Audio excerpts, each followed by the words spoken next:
significativas, né? Então, primeiro passo, pergunta. No início era o verbo, a gente vai mudar para no início era a pergunta. Como é que eu vou resolver esse problema? Aí começa a fazer várias perguntas. Será que tem outra saída? Será que eu posso resolver esse problema de outra maneira? Por que será que esse problema chegou nesse ponto? Começa a perguntar. Para cada pergunta, você vai ter uma resposta. Para cada pergunta diferente, você vai ter uma resposta diferente. Certo? Bom, identificado o porquê do problema, as respostas, você passa para o segundo passo, que é anote o problema. Você fez as perguntas, identificou. Aí você anota a sua conclusão. Qual é o problema de fato que você levantou? Você vai anotar o problema, vai redigir em 25 palavras no máximo. Redige todo o texto. Esse problema é isso, com os prós, os contras, o que causou, qual é a solução, o que ele vai trazer para você, a quem ele vai beneficiar. Se você não resolver, o que vai acontecer? Você tem que levantar tudo em 25 palavras no máximo, sucinto, né? Por que ele precisa ser resolvido? Terceiro passo, você vai definir o primeiro passo para a solução. Passo para solucionar. Então eu vou começar fazendo isso. Já passa para ação, né? Erro, engano e desviam são essenciais. Você vai errar, você vai se enganar, você vai duvidar, você vai ficar chocado, você vai desanimar, mas continua. Tudo faz parte, tudo. Não pense que porque você vai fazer problema criativo vai dar tudo certo. Imagine, você está tateando no escuro, você está explorando um terreno desconhecido. Então vai ter erro, vai ter tropeço, vai ter surpresa, o princípio da incerteza aí, né? Então não se assuste, entendeu? É não ter medo. Não tenha medo, enfrente o desconhecido, tenha coragem. É importante ter mais coragem do que talento. Tem muita gente que tem talento, mas não tem coragem. Tá cheio, não tá? Tem talento para resolver, mas não tem coragem. Bom, eu vou citar aqui alguns casos de algumas pessoas que descobriram coisas fantásticas com erros. Uma dessas coisas foi a descoberta da penicilina, que mudou a história da medicina, né? Sabe, o cara que criou a penicilina, ele tinha feito um projeto para congelar doenças. Ele queria congelar os vírus, as bactérias que causavam as doenças, congelava lá para descobrir o que era. E todo mundo criticando ele, aquele idiota, esse cara congelou doença e tal. E como deu errado isso aí, quando ele viu, surgiu um fungo lá, e esse fungo deu origem à penicilina. E ele fez assim uma descoberta imensa para a humanidade, sendo que a intenção dele era outra. A intenção dele era outra, né? A Estátua da Liberdade. A Estátua da Liberdade, ela foi criada para o Egito, sabia? E aí o cara que programou ela gastou em um negócio terrivelmente caro e deu tudo errado. Não puderam pagar transporte, deu tudo errado que ele fez. Ele deixou a estátua lá pronta, terminou, e um dia surgiu uma oportunidade e essa estátua foi para os Estados Unidos e foi um sucesso. Então assim, as coisas às vezes pegam caminhos errados. Então errar faz parte do processo. Não tenham medo de errar. Não tenham medo de errar. Mas eu não estou entendendo uma coisa assim.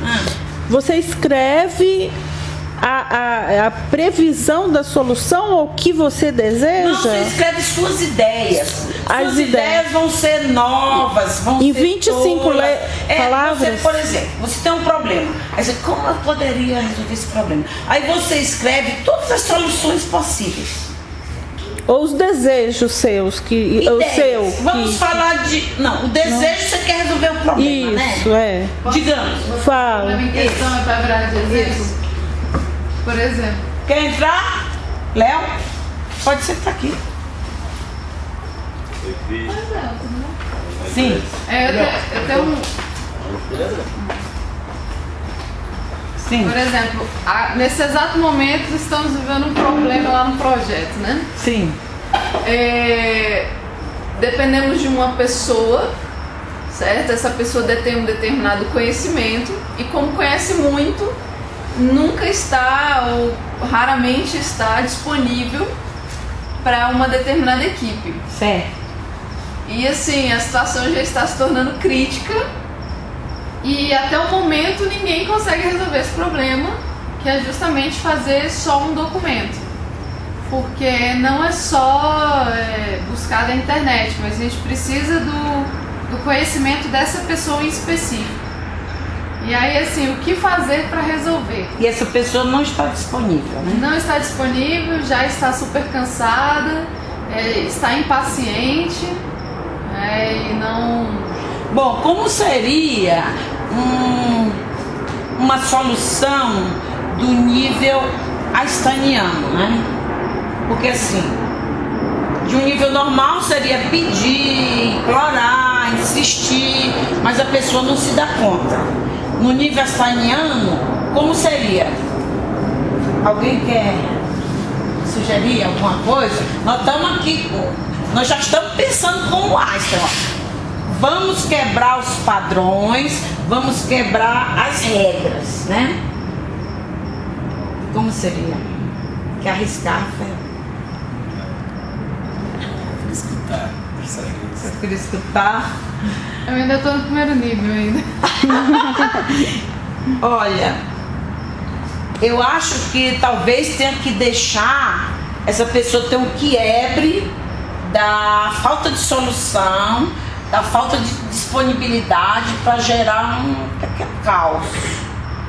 Para se dar conta de que há um caos ali que necessita do olhar dela, que só ela pode resolver. Porque a solução tradicional já não funciona.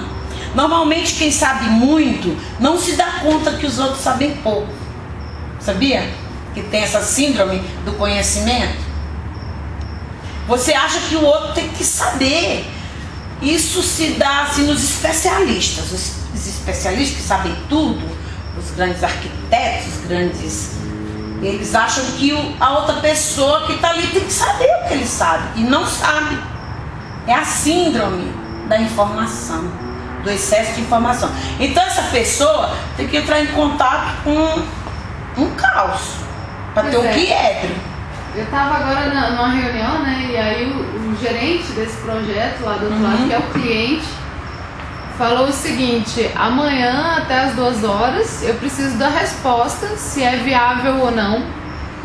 E independente do que for respondido, eu vou tomar uma decisão. Então ele precisa decidir um caminho, e ele não pode ficar mais esperando, né? Então assim, do que eu tenho para resolver é simplesmente avisar a equipe em que esse gestor, esse cliente vai tomar essa decisão amanhã, e que se ele não tomar, o caos realmente vai se instalar, né? Pois é, e às vezes a pessoa só reage diante do caos, de uma situação caótica. Ele tá vendo a coisa aí e tal, e às vezes as pessoas estão meio engessadas, os especialistas são assim. Eles ficam ali presos na redoma da especialidade e não se dão conta que o mundo é muito vasto, que tem várias coisas dependendo deles. E às vezes é só uma ideia e o resto a gente poderia escrever. Exatamente, mas eu acho que enquanto não acontecer isso, ele não toma uma atitude. E ninguém pode tomar por ele, porque ele é que detém o conhecimento, né? Em específico. Pois é. Bom, então voltando aqui, terceiro passo, defina o próximo passo, né? Os problemas têm hierarquia. Tem problema de primeira ordem, de segunda ordem, de terceira ordem, tem subproblemas. É como diz, a realidade, ela é um pacote, não é uma coisa só. Se você deseja algo, se você deseja resolver um problema, você vai abranger um monte de subproblemas. Você vai ter que acessar um monte de pessoas para poder resolver, e até criar novos problemas, que chama subproblemas. Mas não quer dizer que você tenha que complicar e aumentar o problema. Na verdade, tem que simplificar o problema. Mas dentro dessa simplicidade, tem uma hierarquia que tem que ser observada, certo? Então, vendo a hierarquia aqui, a primeira é a necessidade de primeira ordem. O que é? Resolver o problema. A coisa mais importante, a prioridade. No caso que você colocou, a pessoa tem que passar a informação, tem que assumir seu lugar, primeira ordem. Pois é, mas aí ele acha que nós temos que tomar essas decisões, que nós temos que esclarecer. Só que aí é um caso específico em que ele tem que tomar essa decisão. Então, assim, o meu problema agora é só avisar ele do passo que a outra pessoa vai dar. Exatamente. Né? E Subproblema, tem um subproblema. Então, assim, questão, né? O meu limite agora é esse. Então eu vou resolver isso. Exatamente. E em diante agora a bola tá com ele. Porque realmente não tem o que fazer. Então, voltando ao caso aqui de dinheiro. Dinheiro costuma ser uma necessidade de primeira ordem. Todo mundo quer dinheiro, é uma emergência, quer dinheiro para isso, para aquilo, para comprar uma casa, para pagar uma dívida, para fazer uma viagem, para comprar um carro. Normalmente é uma necessidade de primeira ordem. Só que levantar o dinheiro vai levantar os subproblemas, vai levantar outras coisas que vêm agregado, né? Como ter crédito, ou ter que vender alguma coisa, ou ter que pedir para alguém, né? Aí vai começando o emaranhado, né? Bom, aí vão surgir as limitações. Tá, eu preciso de 1 milhão, mas será que eu posso ter 1 milhão? Eu posso comprar uma casa de 1 milhão se eu ganho 5 mil reais? Não posso. Aí eu estou limitado. Tem uma necessidade de primeira ordem, mas tem uma limitação, tem as limitações, né? Por isso nem sempre a gente acha que não vai poder resolver o problema, porque é limitado. Gente, isso aqui eu estou falando dos problemas comuns, né? Depois nós vamos entrar como seria isso visto de uma visão espanholiana, né? E a terceira hierarquia ali são as motivações. As motivações. Por que eu quero dinheiro? Eu quero dinheiro para comprar essa casa. Por quê? O que isso vai me fazer de bem? O que eu vou ganhar com isso? Quantos vão se beneficiar? Ah, porque meus filhos precisam de uma casa, minha esposa, minha família. Eu quero fazer churrasco, chamar meus amigos. Essa é a motivação. Certo? Então a motivação, também os prêmios. Ah, eu quero fazer uma viagem, porque eu quero conhecer Paris, eu quero conhecer o deserto, eu quero conhecer... São prêmios que a pessoa está se dando. Aquilo é um prêmio. Esse desejo que ela tem, esse problema aí que ela quer resolver, é um prêmio, né? Ela quer se dar. Bom, falando em prêmio, todo mundo já ouviu falar aqui em Cortés, né? Cortés foi aquele cara que foi para o México com um exército, né? E andou pela América do Sul e acabou com os maias e os astecas, acho que foi os astecas, né? Então, Cortés, ele era um motivador. Para você conseguir motivar pessoas, você tem que ter competências, né? Você tem que oferecer prêmios para elas. Então ele conseguiu mobilizar aqueles homens. Vamos para o México, nós vamos plantar cenouras e vamos ficar muito ricos. Vocês vão ser milionários, vão ser donos de feudos, de castelos, senhores, né? E com essas promessas, aqueles homens se submeteram a toda espécie de privação, de problemas de meio ambiente, para ir atrás de um sonho do Cortês. Então a motivação, ela tem a capacidade de mobilizar e de fazer as pessoas se sacrificarem por um líder, né? Isso é motivação, né? Então, mas a primeira conquista de Cortês foi o exército dele. Ele conquistou o exército dele, que os homens obedeciam tudo que ele falava.